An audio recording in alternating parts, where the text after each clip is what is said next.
Hi, I'm Danielle from 90 Day Fiancé, and please listen to Bring Me Your Torch.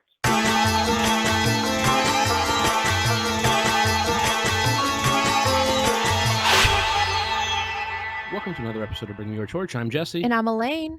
We have a very special guest today, but before we get to that guest, let's remind you can go to our website at www.bringmeyourtorch.com. But where else can you find us? Facebook.com/bringmeyourtorch or Twitter.com/bringmeyourtorch, and now iHeartRadio. iHeartRadio, woohoo! And you can also find us at Stitcher, at iTunes, at YouTube, at Blueberry. We say this every episode, just Google Bring Me Your Torch, and we just pop up. Sure, there's little Survivor stuff here or there, but it's almost all us. So Bring Me Your Torch. Now that that's out of the way, I'm very excited to introduce our guest. He is the most infamous part of the most infamous couple coming out of Season 2 of 90 Day Fiancé. He's the one, the only, Mohamed Jbali. Hey, Mohamed. It's Jesse and Elaine with Bring Me Your Torch. How are you? I'm good. How are you? I am fantastic. I want to thank you so much for taking the time to talk to us today. You're welcome. Before we get into things, I was hoping you could tell us a little bit about your time in Tunisia and what it was like living there, and what brought you to the dating site online to find Danielle. Okay, first of all, when I started talking to Danielle on that website, I wasn't in Tunisia. I was in Qatar.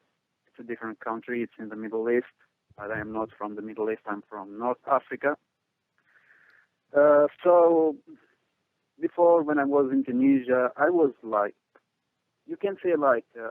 I was in a very young age. Like when I left in Tunisia, it was like 20 something. So now it's like 5 or 6 years ago. So okay. After that, when I went to Tunisia, when I went to Qatar, I don't know. I just felt like talking to people on the internet, and just started that website. It was the first one that I was trying to find people to talk to. It's not just from different countries. It was trying to find some friends that I can talk to in Qatar. But I find out that most of people, they are not from Qatar in that website.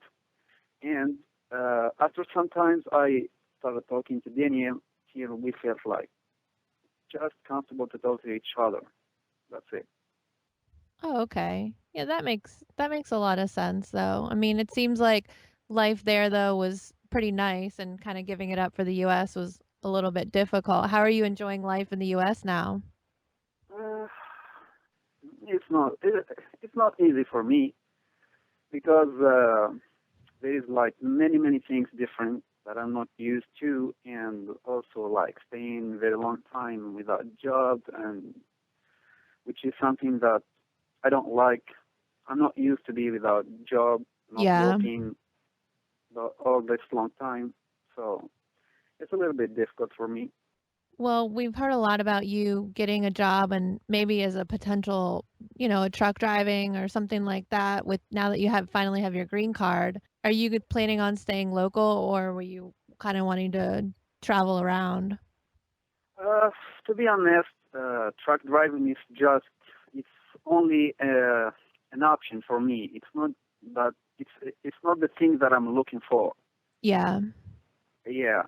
So it's just an option, I'm just trying to open doors for myself, because I'm living in a place that there is no lot of jobs. There is no lot of opportunities here. So I'm doing all my best to start working and start helping and doing all what I can to bring money to home, to help paying bills and rent and stuff. So I'm not looking for being a truck driver, because I know it's not something that I will be happy to be a truck driver for all my life.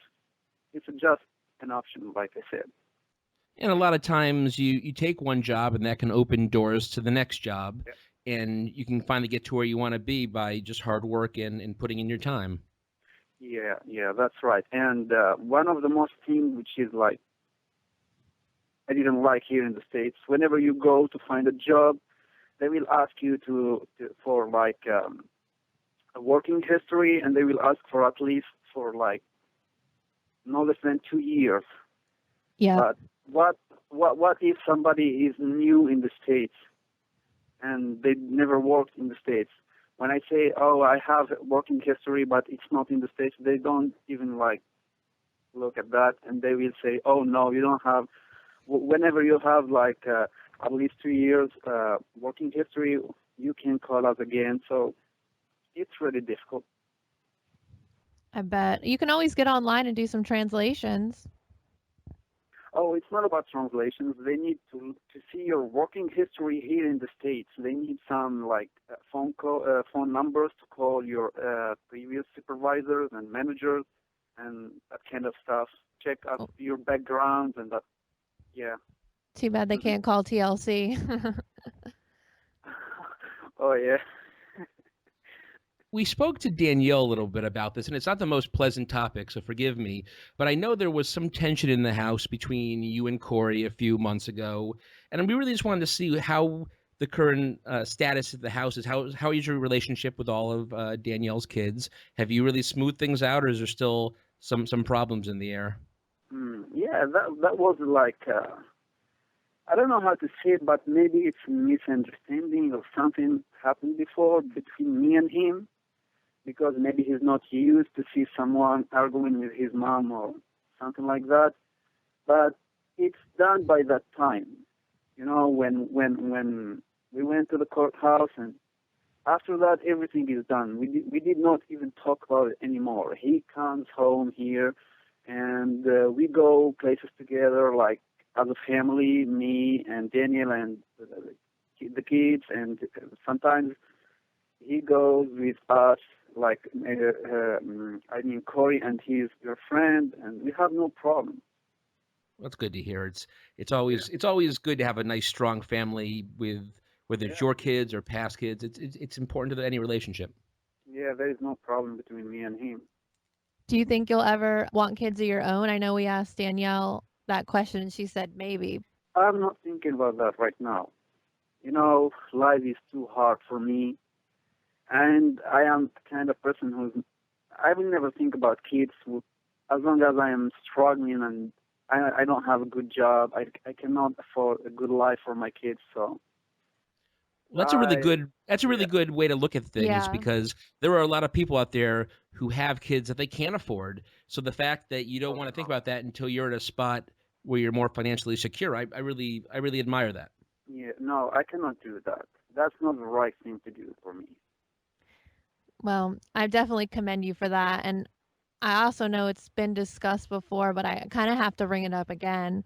Our fans would kill us if we didn't. Oh, yeah. One of the most talked about scenes in your season was when you described Danielle as being acceptable to most people, Americans, I guess.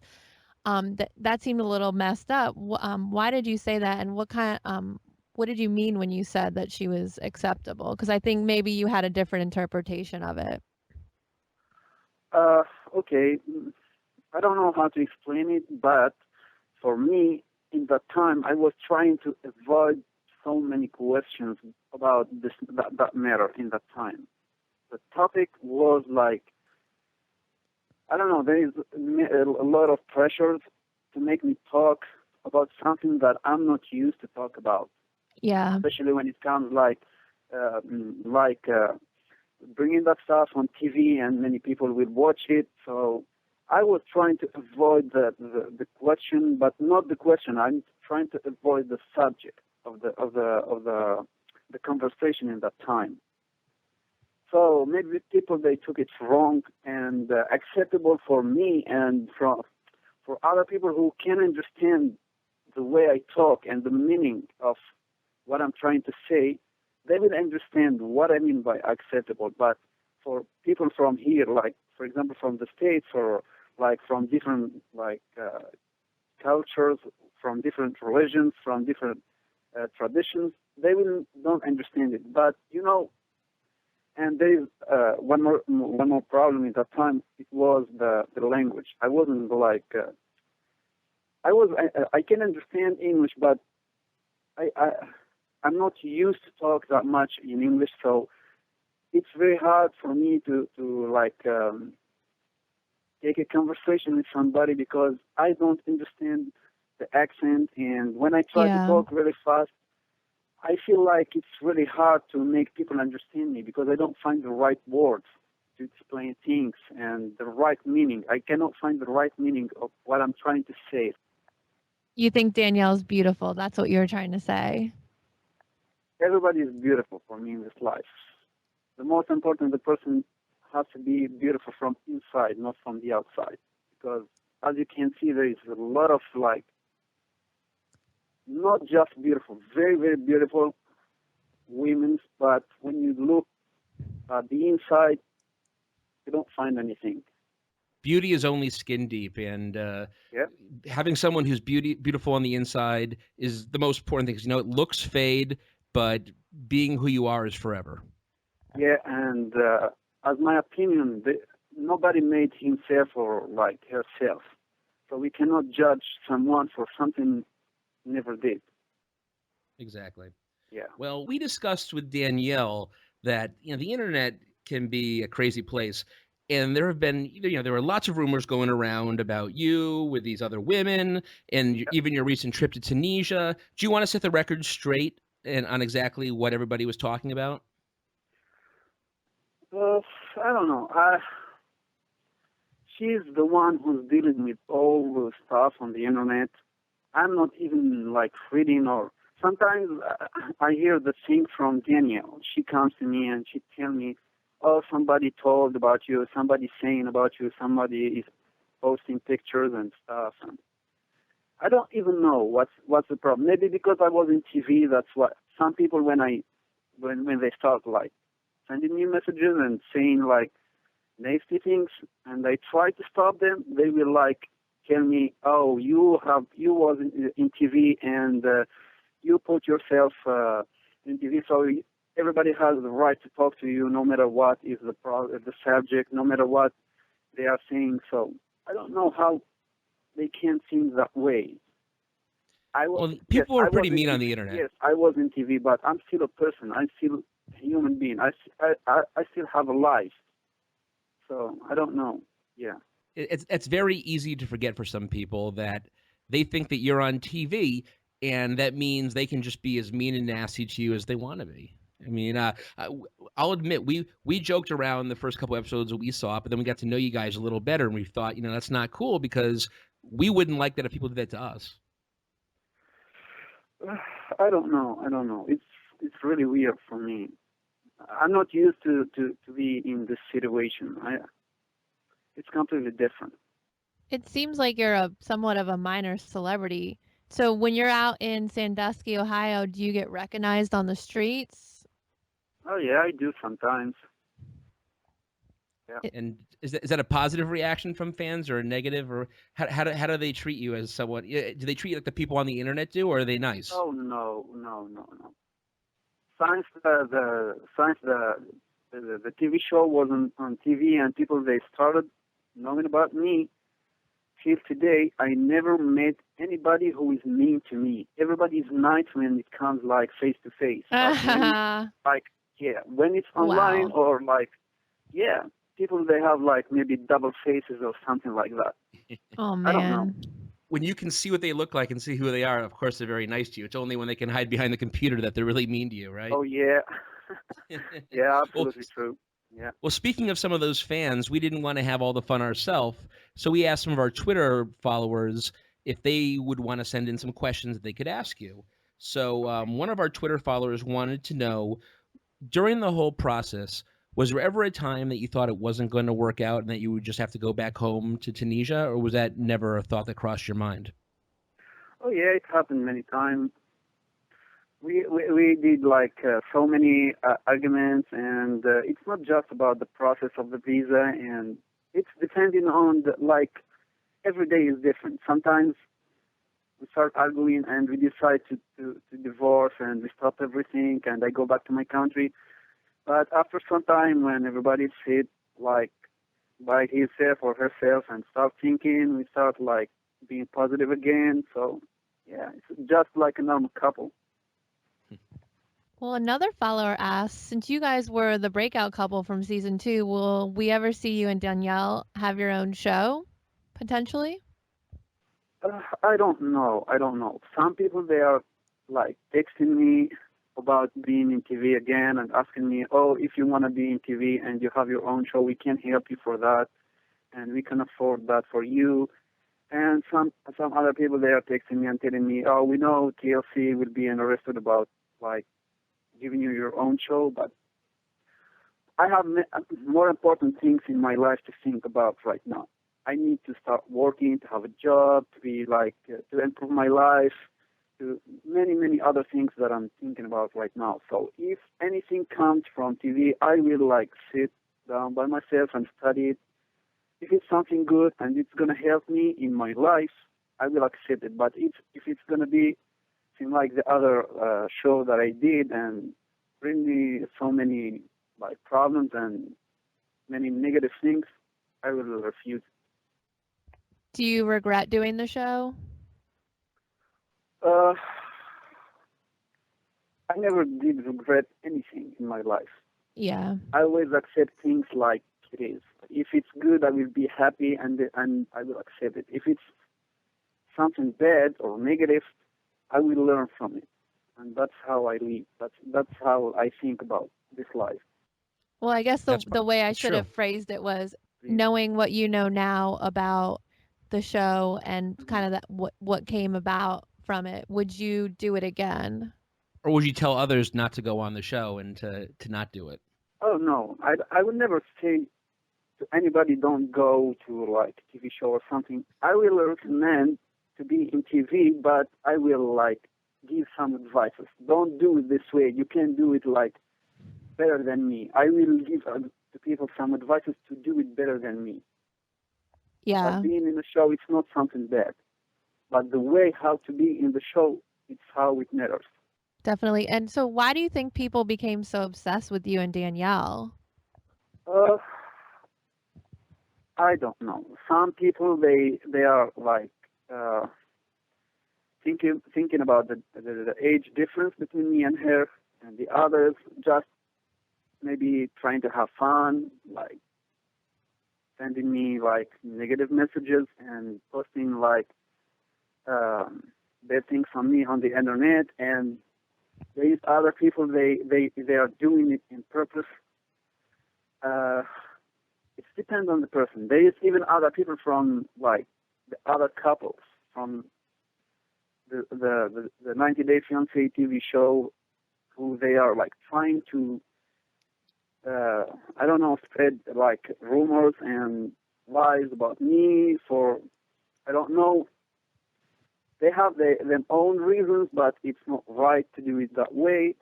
I don't know. I'm just like watching all those people, what they are doing. I'm just sitting watching them. I'm not doing anything. And that's the way to do it. You just take yourself out of the situation and say, it's not my fault. It's someone else's doing this, not me. Yeah, and the problem here in the States that when it comes to social media, when you go to the police, they don't get involved. They just ask you to block the person who's like trying to do anything bad for you in the social media. But in my case, it's not just one or two people. Like it's too many, and it's affecting my life in some points. So I did go to the police station like several times, and I explained to them and I showed them that this is affecting my life and I need help to stop this kind of stuff to happen to me. First, because I don't like that. Second, because I'm not by myself. I have a wife and there's kids involved, like teenagers, but they said that there is nothing to do because it's in social media. Yeah. So I hope people will hear us talk and know that cyberbullying is not cool, and you are a real person. They look at you as someone who's just a person on TV who they can be mean to, but you have a life. You're trying to just live it, and it's not cool to just do that to you. Yeah, and I'm not the only one from TV. There is like millions of people from TV, and they are like having their own life. There is nothing special to be in TV. I was told when somebody go to TV and millions of people watching, it's going to be something special. But after this experience, I learned that it's nothing. It's just being on TV for some time, and then it would be gone. On to maybe a little happier of a topic. Are you watching this current season? And if so, who do you think the breakout couple is going to be of season 3? I did not watch that. Yeah, just out of sight and out of mind. I still didn't watch the season 3. I will, but I don't know. I still didn't watch it this time. So maybe I will try to go online on the TLC website and watch all the past episodes. So another follower really wanted to know, what is your social life like now? Do you guys go out on dates? Do you double date? What do you and Danielle do for any downtime or some fun? Oh, we go places, we go restaurants, we go here in Sandusky we don't have many places to go. We just have some restaurants and we have Cedar Point. That's the biggest thing that we can do here in Sandusky. It's always depending on the place, on where you live, So when we need to go outside, we go to restaurants, or in the summer we did go to Cedar Point. It's a very, very nice place to go and to have fun. We did several times by ourselves, and we did it with friends, with other people, and we did it as a family also. So yeah, that's it. Sounds great. Well, what's your actually that was another question on Twitter. What's your favorite ride at Cedar Park? Oh, the drugstore. Oh yeah, is my favorite one. Yeah, because it's amazing. It's fast and it's really, really high, and yeah, it's something cool. That's awesome. Well, we saved the most important Twitter question for last. Are you dressing up for Halloween? No, I don't think so. I never did that before. Even the last Halloween, I did not do that. But we all love candy, right? Oh yeah, everybody loves candy. Do you all have any plans for this Saturday night? Not yet. We just got to give out the candy to the kids. Yeah, we do that, but I don't know. We don't have a specific thing to do. Maybe we'll make plans later. Yeah. I'm going to be going to my friend's party, and I'm man enough and secure enough that I'm going to be the tooth fairy for all the children. Oh, that's cool. Because a real man can wear pink and be the tooth fairy, right? Oh yeah. Well, I really want to thank you for taking the time to talk to us today. I know the fans are really going to love this. Some of them will probably be mad that we weren't mean to you. But, oh yes. but that's not how we roll. You were nice enough to come on here. I'm used to that. I know how to deal with those haters. So we'll send them your way then. Yeah. Yeah, I just want to thank them. I want to say thank you for my haters, because they taught me many things. They taught me how to deal with those kind of people. Before I get really, really sad and angry when I see something negative. But after this experience and after the haters, I learned how to be cool and think before I talk, and many positive stuff happened to my life because of those haters. So thank you so much for them. Oh wow. That's a great place to end, I think. Thank you so much. Thank you.